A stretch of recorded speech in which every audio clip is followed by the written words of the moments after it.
Thanks so much, you guys, for joining in to another episode of Community Corner. And this is a special episode because we have with us today a solid community member from the Central District who knows this area well and is also on the food scene. So we really need to highlight the food shortages that is happening in Seattle Public Schools. We have here Def Chef, the man, Jermaine Miller. Thank you so much for joining us today. I know that you know personally a lot about this issue, so I want to hear a little bit about your background before we get into it. Tell me why you started in the food industry. When did you start? As far as the industry started, I probably started about 25, 26 years old, but I've been cooking my whole life. We used to do parties, do barbecues, cook, people slide through. A lot of times it was cool. Sometimes, CD stuff, but I've been cooking a long time. Okay. People, that's one thing I'm definitely known for. So even back in the days, people know that you were the one to bring some food through to all the functions. Oh, yeah, me and my man Big Red, Erasto Jackson, 15, 16, 17 years old, doing full-blown spreads. Wow. Yeah. Wow. And so then when you graduated, were you thinking, okay, I need to keep on with food? What was your mentality around food? I was trying to go to jail. Up in the street life. Yeah, but obviously I'm not that good at criminal activities. So, obviously I couldn't get myself in prison. I'm still out here. That's right. So but I'm good at this though. Yeah, so you know food now. Yeah. Okay, so can you explain to us what we're actually seeing in this food shortage with Seattle Public Schools? What's going on? It depends on who you talk to. If you talk to somebody on the inside, they're going to say it's incompetence. They didn't order the right amount of product, but that stuff is on autopilot, right? These aren't situations where they're ordering it per scenario like a real restaurant. The amount of students don't change. The numbers don't fluctuate. So you should be able to press a button and get whatever's supposed to happen. You shouldn't have to order 500 cereals if that's what you've been getting, right? It should all be on autopilot. But when things suddenly change, something changed. So what would you actually attribute to that change? Anytime you can offer free lunches to people, whether they can afford it or not, it lets you know everything's already bought and paid for. Like at the end of the day, this is a big racket. You know what I'm saying? It's almost like contracting. Remember when the one dude was setting the stuff up and he was just handing out the contracts to his people? It's the same thing, right? So let's say you're dealing with cereal, okay? If O got a really healthy cereal company, they're probably not going to go to him because they're just going to go to General Mills or Kellogg's for the branding, right? So the company might get the contract and then give a kickback to the person who set it all up, and then they distribute it accordingly because the kickback is going to be millions of dollars. It's not going to be $25. Right. It's going to be big money. So you see a political ploy with this specific food shortage. If there's a food shortage, there is a food shortage, but we just going to speak in if terms. If there's a food shortage, how do we determine where the shortage is going to come in? What kids are going to get shorted? How do we figure that out? What's the deciding factor on that, right? Because we know it's not about race when we let them tell it. Cool, let's talk about finances. What do we end up leading to when we start talking about finances? Who makes the least amount of money in this country? Who has the least amount of resources, right? So it's common for certain people to get the short end of the stick because that's how you live anyway. So for you to get shorted isn't a big deal anyway. But over in certain communities, there are no shorts. And if they get shorted, someone's head's going to roll tonight, right? See, in our situation, we bring people up to disrupt what our kids got going, mislead the parents, they get fired and get a huge compensation package. That doesn't never happen in Issaquah. So you really do see it as something to do with economics. It absolutely does.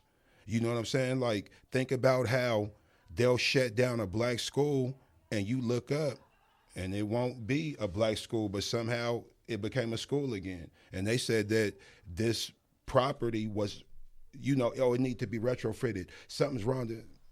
We see what's going on. Yeah. We see it. So it's part of a larger strategy. I know that even for me, this was a big blow because, I graduated Garfield in 2000. It didn't feel like we had a food shortage back then, but I have seen firsthand, the reports coming out now showing Garfield's freezer looking really bare. Literally showing it. And so you believe that it's really based on what, the wrong people in power or leadership? Of course, but it's the right people for them, right? The people who are going to do what's supposed to be done are going to be the people who's there. This is all by design. Wow. Absolutely. So I know that you have some ideas about how to turn things around for our community. I want to talk first on a community perspective. What do you think can be done? And then we'll get into like what you're doing. But what do you think can be done from the community perspective to change the scope of this? Before black people were even able to receive public educations, they were educating themselves. They were getting educated at home. They would find somebody like one of these two brothers who knew how to read, who knew how to write, who knew how to count. It's the same thing. If we have somebody who knows how to do something, we got to teach them how to fish. I might not be able to teach you how to build a boat, but man, I could teach you how to throw your line out there and reel something back in. And that's what we got to get back to, right? Because they have us dependent on them. And once we became dependent on them, now they don't have to offer us anything. Right. See, when we were coming up and younger, a lot of people brought food to school. There were a lot of people whose parents would pay instead of getting a free lunch, right? And when we're young, we don't understand the concept, but our parents knew money talks. If we pay, you gotta give us something. You gotta give us quality. Now what they do, they'll say the whole school, free lunch. So what that's telling you, you're about to get some trash lunch. But it's free. Well, you were also talking about the difference between back in the day when we had actual like lunch ladies back there cooking things. And right now it's like a heat and serve game. Yes, it's a heat and serve game. It all comes all ready to roll. They got the nutrition center, the distribution center where they break everything down. Then it gets put in trays. So it comes pre-packaged, pre-ready. It's like a Lunchable, right? It's like a Lunchable, whatever they're going to do. Okay, so here's what we're doing. We got the nachos or whatever it is they make. I don't even know what they got. But what I do know, I haven't met a child that is happy with the free lunch. Not one. Yeah. You know what I'm saying? Like the kids that I provide meals for, they send me texts, and when they catch me out and about, they give me hugs on some, thank you. I appreciate you so much. Because I got texts right now where kids is like, the school lunch is disgusting. Yeah. My son literally today was like, are you still in the area? Because I'm really hungry and I don't want to eat the school lunch. It's making his stomach hurt. And that's in Federal Way School District. So I know it's probably more than just Seattle Public Schools. This is like more of a national issue. It is a national issue, absolutely. Now, of course, there's certain school districts, they don't have that issue because they'll have an independent budget. Right, because see what they'll do, they'll get their PTA together and get 5-10 parents and provide something. They'll figure it out, and then that'll put pressure on whoever else, right? Because if the parents make the lunch lady obsolete, then what's the point of these free lunches? Wow. Right? If you're giving free lunches away, right, you got 600 free lunches, but 425 of them go unclaimed every single day. Because you three got a program going. What's going to happen to lunch eventually? It's going to be eradicated or it's going to improve. Well, they can't take lunch away. Right. Right? That's mandated, especially at a public school. that's what's going on. So your personal call to action and your personal answer to this crisis, I know that you just alluded to it. You've been dropping lunches off for the last couple years or something, right? And just kind of doing this program out of your own heart and of your own volition. Tell us a little bit more about your lunch program. Okay, well, my lunch program, we deal with a lot of things that the school lunch doesn't deal with. We deal with preferences. We deal with allergies. We definitely do over portioning, because when you deal with the school portion, whose kid eats that, right? But they have their own portion, like however many calories is. No, with us, you're going to get a snack. You're going to get something that you could like trade. Right, because when your kids, that's part of the game. Yeah. Oh, I got this fruit roller. Okay, well, we gonna give you something where you got a little bargaining chip. You don't got to eat everything up in the lunch, but everything in the lunch is gonna be something that you're familiar with. It's gonna be something that you like, and if you have cut up apples, I cut them up.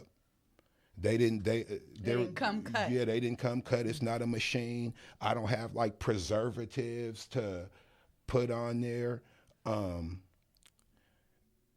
Anything go wrong, you could come directly to me, and I could go directly to where I got it from and figure it out. It's not a huge hierarchy process or something like that. Not at all. And I do a match program where every family that's supporting me, right? Because what I don't ask for donations. What I try to do is get people to come in and support the program. I want to give you something for something, right? So let's say you want to give me $100. I'm gonna bake you a couple pound cakes, cook for your family. I don't want you to give me nothing, because this is about the program, right? So whatever comes my way, we funnel it into the program.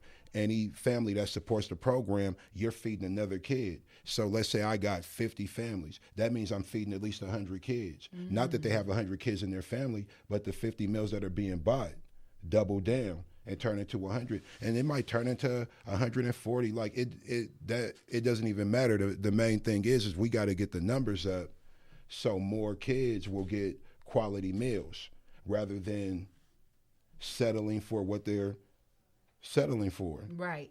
And so if I'm a parent and I'm interested in, having you feed my child instead of the school lunch, how do I get in contact with you, and what is the cost?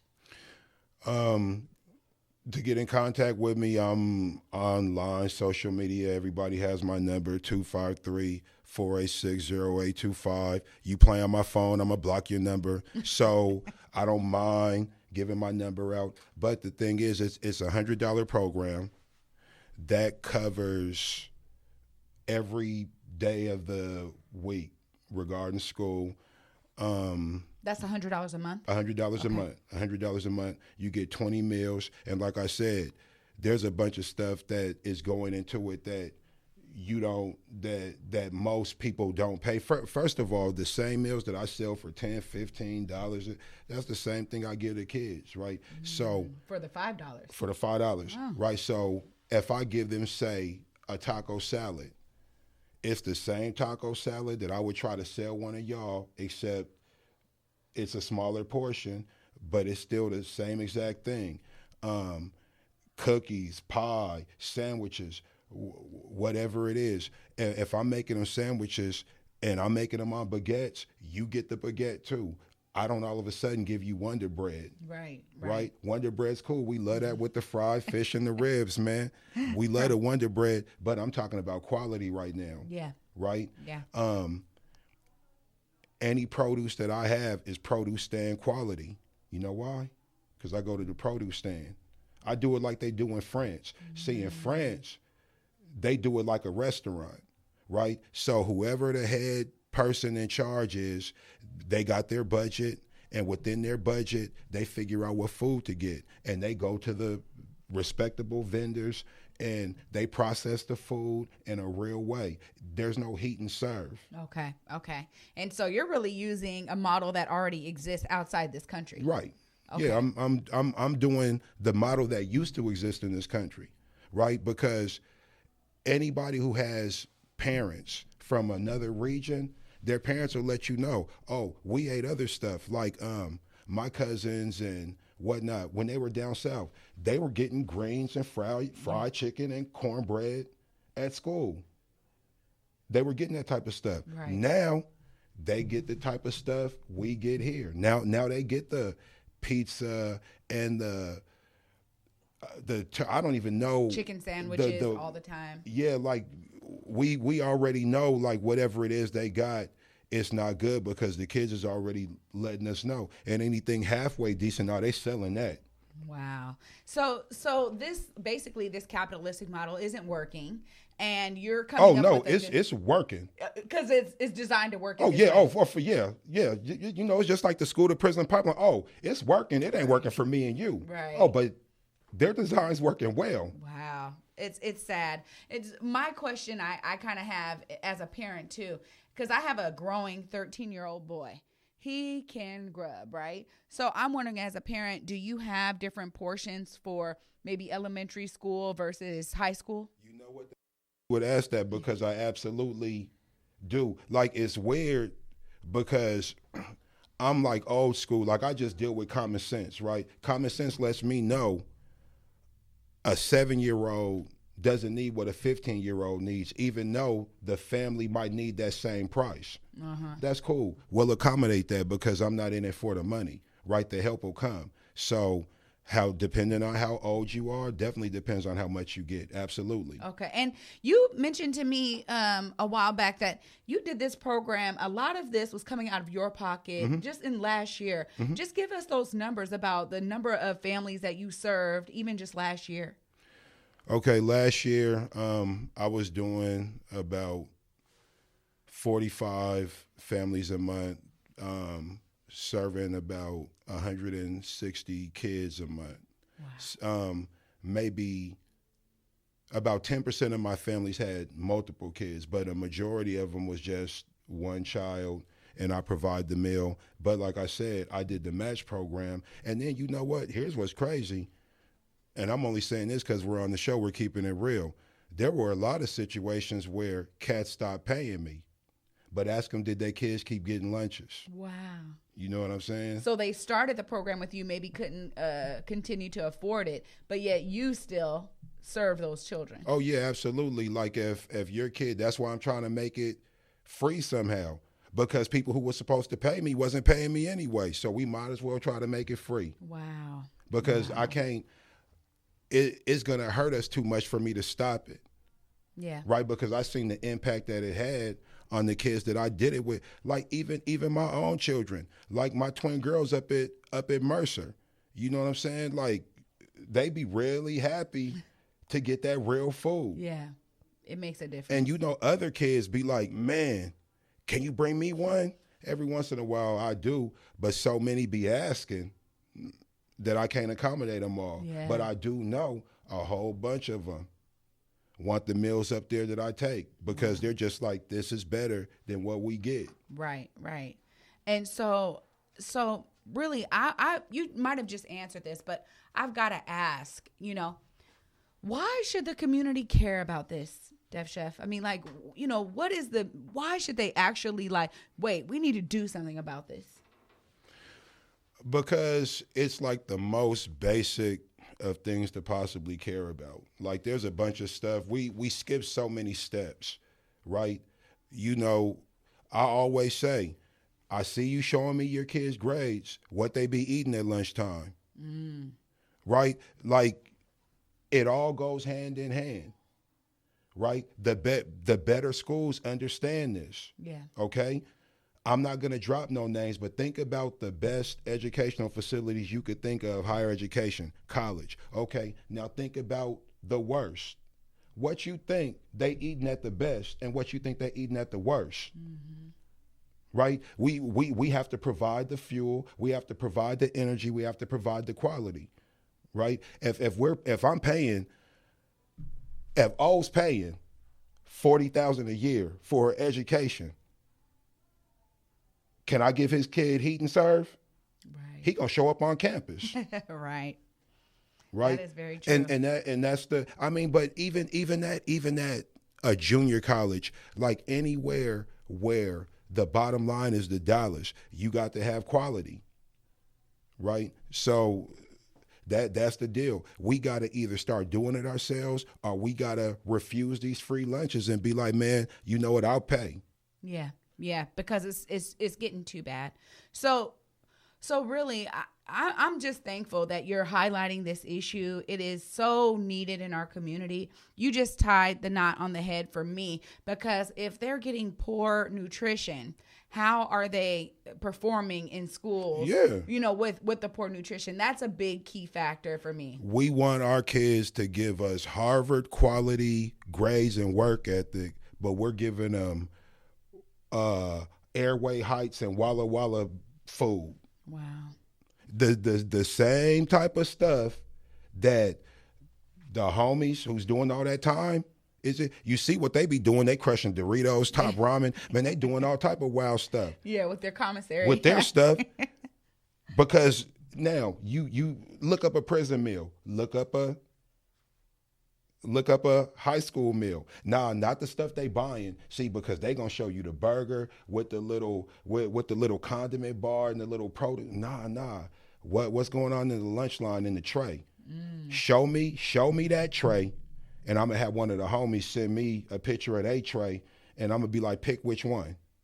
Only reason you gonna know is because of the tray, because of but the food not no different. Come on, man. So we were kind of prepping for this, and I asked you straight up, like, why do you do this?